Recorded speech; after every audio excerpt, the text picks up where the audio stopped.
जी हाँ। तो जैसा दोस्तों मैंने बोला था कि हर बच्चे को गुणवत्तापूर्ण शिक्षा मिले, उसका ये अधिकार है। तो आज से मैं क्लास 9th का ज्योग्राफी जो सब्जेक्ट है उसका पहला chapter India size and location को पढ़ाने जा रहा हूँ, और मुझे विश्वास है आप इसका लाभ उठाएंगे। तो बात करते हैं। जैसा कि आपको मालूम है पहले कि इंडिया जो है, भारत जो है, वो काफ़ी पुराने सभ्यताओं को भी देख चुका है, का देश रहा है। चाहे हम बात करें सिंधु घाटी सभ्यता की या बात करें वैदिक सभ्यता की, तो आज से करीब करीब देखा जाए तो 5000 पहले भी नगरीय सभ्यताएं भी थीं, ग्रामीण सभ्यताएं भी थीं। और कहीं ना कहीं जब हमारे यहाँ जो विदेशी आक्रमणकारी आए, चाहे वो मुस्लिम शासक हुए, मुस्लिम आक्रांता हुए, या फिर अंग्रेज व्यापारी वर्ग, तो एक जो समागम होता है, एक जो आना जाना, यात्राएं, तो वो मेल मिलाप आज भी हम अपने आर्थिक, राजनीतिक और कहीं ना कहीं कुछ धार्मिक जो मान्यताएं, जो उनका इनपुट है, आज भी वो है। चाहे वो वास्तुकला का क्षेत्र हो, संगीत का क्षेत्र हो, नाट्य का क्षेत्र हो। तो चूँकि मैं एक क्लास 9th स्टूडेंट को पढ़ा रहा हूँ, उस विचार को अपने मन मस्तिष्क में रखकर बातें करूँगा। तो आइए जानते हैं इंडिया साइज एंड लोकेशन। ये चैप्टर जो है इंफॉर्मेटिव है, और मैं ज़्यादा तो नहीं, लेकिन हाँ, जहाँ तक कुछ मुझे उचित लग रहा है, कुछ मैं एडिशनल चीज़ें ऐड करूँगा। तो देखते हैं। तो सबसे पहले आप गौर कीजिए कि इंडिया का जो मैप है, जिस हिसाब से, तो जब हम वर्ल्ड के प्रोस्पेक्टस में बात करते हैं विश्व स्तर पे, तो जब आप जैसे कि देखते हैं कि भूमि गोल चपटी है, तो जब आप ग्लोब को डिवाइड करोगे तो कहीं ना कहीं हमारा एक नॉर्दर्न हेमिस्फीयर है और एक सदर्न हेमिस्फीयर है। तो जब संपूर्ण भूमंडल की यदि बात की जाए तो हमें मिलेगा कि भारत जो है वो उत्तरी गोलार्ध में स्थित है। India is located on northern और या इन नॉर्दर्न हेमिस्फीयर। भारत जो है हमारा उत्तरी गोलार्ध में अवस्थित है। यदि हम महादेशों की बात करें तो हमें मालूम है कि इंडिया जो है एशिया में अवस्थित है, और ये जो भाग है वो एशिया का सदर्न यानी कि दक्षिणी भाग है, लेकिन वहीं सेंट्रल एशिया में अवस्थित है जब हम बात करें वेस्टर्न एशिया और ईस्टर्न एशिया के परिप्रेक्ष्य में। तो इतनी बात मुझे विश्वास है कि आपके दिमाग में, मनोमस्तिष्क में समा गई होगी। आगे देखते हैं। तो यदि हम इंडिया को एक नज़र में देखें तो बच्चों को मैं बता दूं कि मैप में हमेशा नॉर्थ ऊपर होता है, साउथ दक्षिण जो है हमारा वो नीचे होता है, ईस्ट हमारा राइट होता है यानी पूर्व, और पश्चिम हमारा जो है वो हमारा लेफ्ट होता है।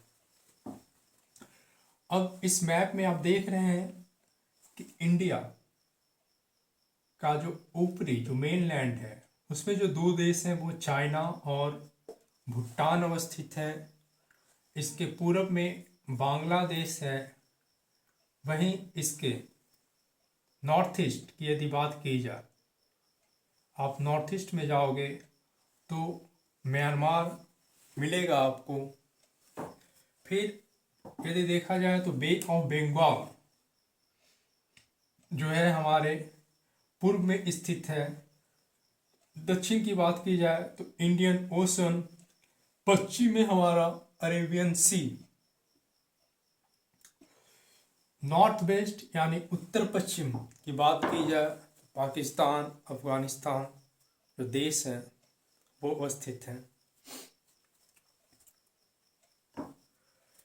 इसके बाद जो हम बात करेंगे वो हम बात करेंगे इंडिया का जो लैटिट्यूडनल यानी कि अक्षांशीय जो विस्तार है और जो लॉन्गिट्यूडनल जो देशांतरीय विस्तार है वो कितना है। तो आपको मालूम होना चाहिए जो इंडिया का लैटिट्यूडनल यानी कि जो अक्षांशीय जो विस्तार है, अक्षांशीय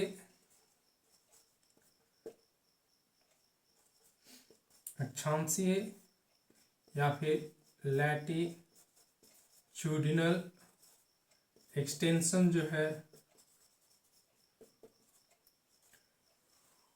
वो नॉर्थ में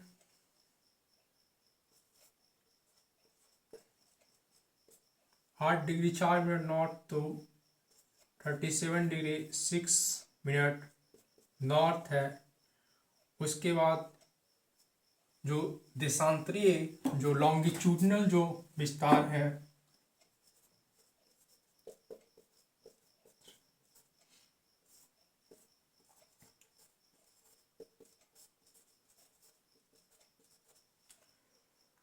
वो जो है हमारा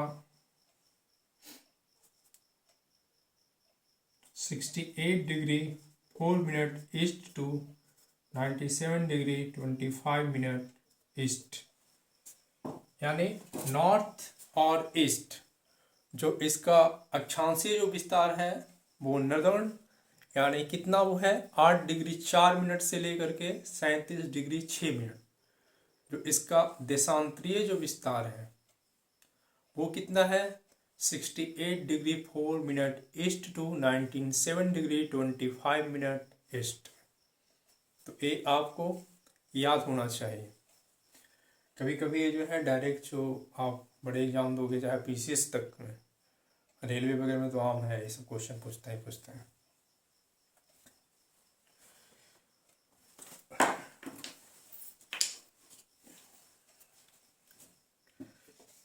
अब जो हम बात करने जा रहे हैं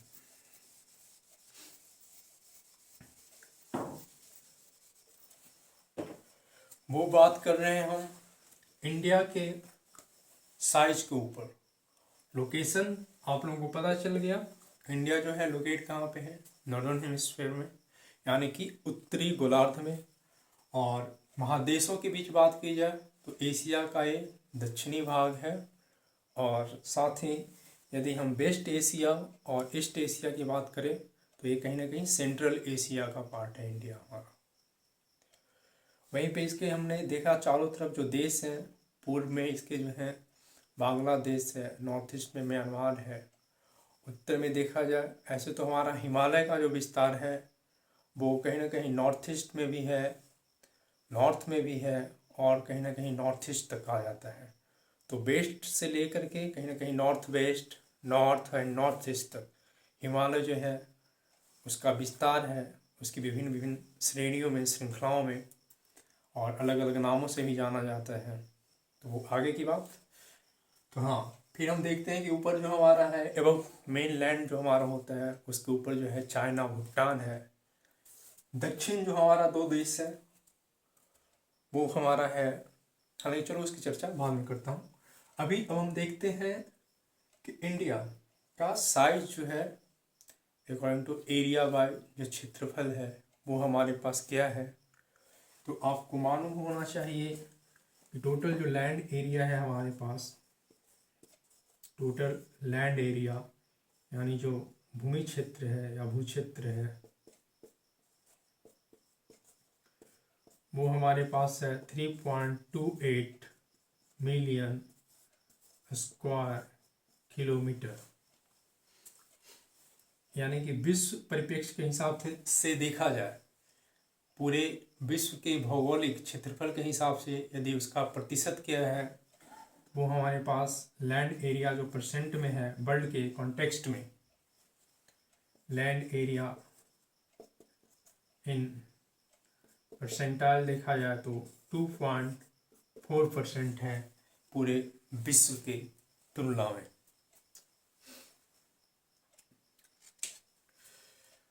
मेरी कोशिश ये रहेगी कि आप इसे नोट डाउन करते जाएं।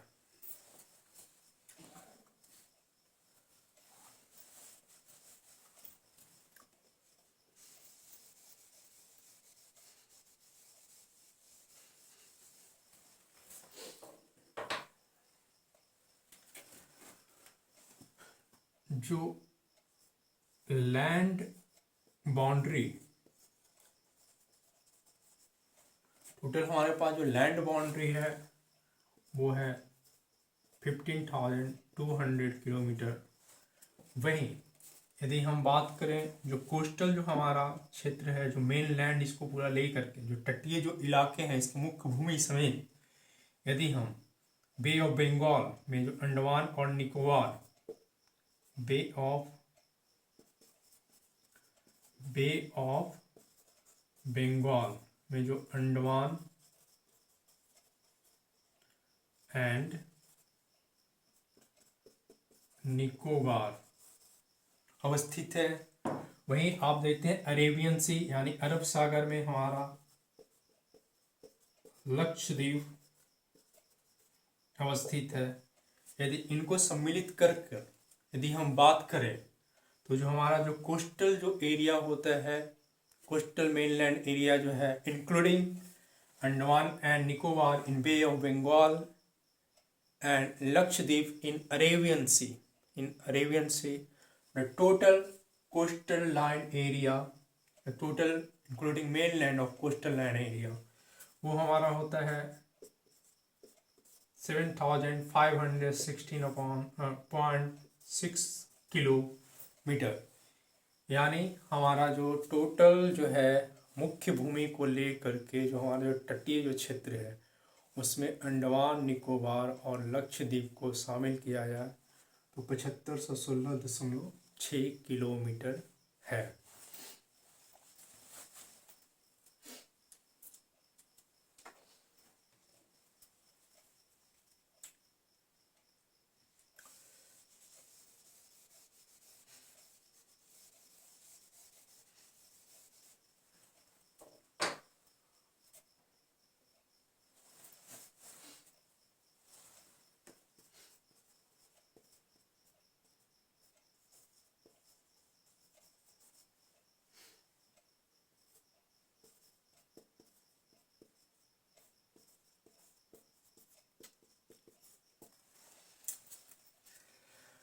अब जो बात किया जाए, आपको मैं बतला दूं, जो दूरी जो है हमारा नॉर्थ टू साउथ और ईस्ट टू वेस्ट यानी उत्तर से जो दक्षिण की जो दूरी है वो दूरी है हमारी, नॉर्थ साउथ की जो दूरी है वो है 3214 किलोमीटर।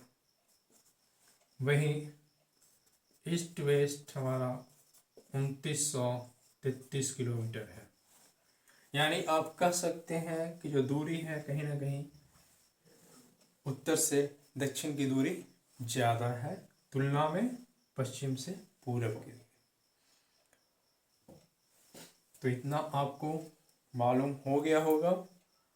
और इसके बाद आगे जो हम बात करेंगे वो बात करेंगे हम अपने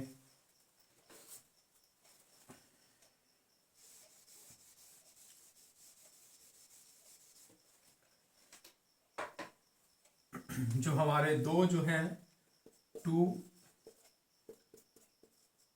आइलैंड्स कंट्रीज, जो ये क्या है हमारे नेबरर हैं, पड़ोसी हैं। कौन कौन? श्रीलंका और दूसरा है मालदीव। श्रीलंका और मालदीव ये दो ऐसे आइलैंड देश हैं जो कि अवस्थित है कहाँ पे? इंडियन ओशियन में। याद रखें, इंडियन ओशियन में। तो ये जो है श्रीलंका हमसे जुड़ा हुआ है। जिस जो जल डमरू मध्य बोला जाता है वो है पाक जल डमरू मध्य, यानी कि पाक स्ट्रेट। और दूसरा है गल्फ ऑफ मन्नार, यानी कि मन्नार की खाड़ी के द्वारा जो ये जुड़ा हुआ है हमसे पाक स्ट्रेट से। श्रीलंका की मैं बात कर रहा हूँ। और जो है गल्फ ऑफ मन्नार, तो पाक स्टेट से और गल्फ ऑफ मन्नार से हमसे कौन जुड़ा हुआ है? श्रीलंका। यहाँ तक बात यदि समझ में आ गई हो तो ठीक है।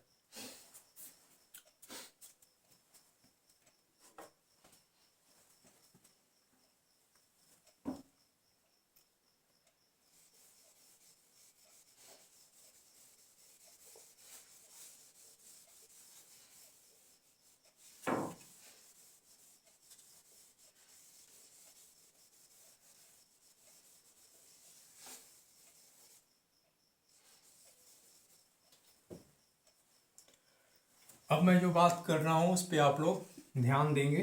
ये हमारा हुआ अरेबियन सी, यानी कि हिंदी में बोले तो अरब सागर। और ये बे ऑफ बंगाल यानी बंगाल की खाड़ी। नीचे हमारा हो गया इंडियन ओशन, यानी बोले तो हिंद महासागर, बंगाल की खाड़ी और हिंद महासागर।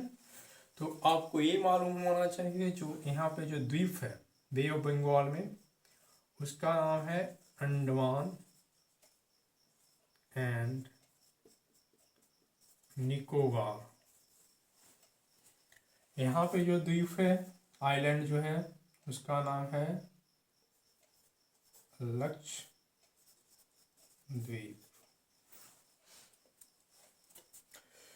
तो इतना ही नहीं, आप ये भी जान लें कि जो अंडमान निकोबार है वो इंडिया के नॉर्थ ईस्ट में है। जो कहाँ अवस्थित है? बंगाल की खाड़ी में। वहीं दूसरी ओर जो लक्षद्वीप है, लक्षद्वीप जो स्थित है वो कहाँ स्थित है? वो अवस्थित है साउथ वेस्ट में। ये कहाँ पे है हमारा? ये है, सॉरी, ये हमारा किस में है? बे ऑफ बंगाल में साउथ और ईस्ट में। ये हमारा साउथ ईस्ट में है। अंडमान एंड निकोबार बंगाल की खाड़ी में साउथ ईस्ट में अवस्थित है। वहीं हमारा साउथ वेस्ट में जो है वो है लक्षद्वीप, वो जो है अरब सागर में अवस्थित।